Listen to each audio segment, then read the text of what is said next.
আসসালামু আলাইকুম। আমি সারিয়ানস মম। কেমন আছেন সবাই?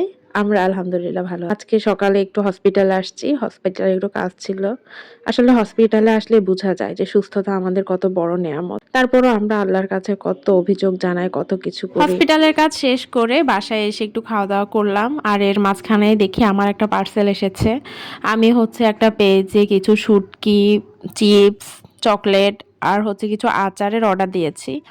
তো সেগুলো আমরা চেক করছিলাম কেমন কি। আমার মেয়ে তো এই জিনিসগুলো দেখে অনেক খুশি। তারপর এই যে আমরা সবাই খাওয়া-দাওয়া করব। সবাই ফ্রেশ হয়ে আসছে। এখন সবার খাওয়া-দাওয়ার পালা। আজকে শুটকি ভুনা, চিংড়ি ভুনা, তারপর সবজি এইসব রান্না হয়েছে। খাওয়া-দাওয়া করতে, করতে আমি, আমার বোন আর আমার মেয়ে মিলে প্ল্যান করছি আমরা আজকে কোথায় যাব, কি করব। পরে মাথায় আসলো ঠিক আছে আমরা বিকালে একটু ঘুরতে বের হব। তো যেই কথা সেই কাজ। এই যে আমরা বিকালে ঘুরতে বের হলাম আর কিছু খাওয়া-দাওয়া করলাম। আজ এই পর্যন্তই। আল্লাহ হাফেজ।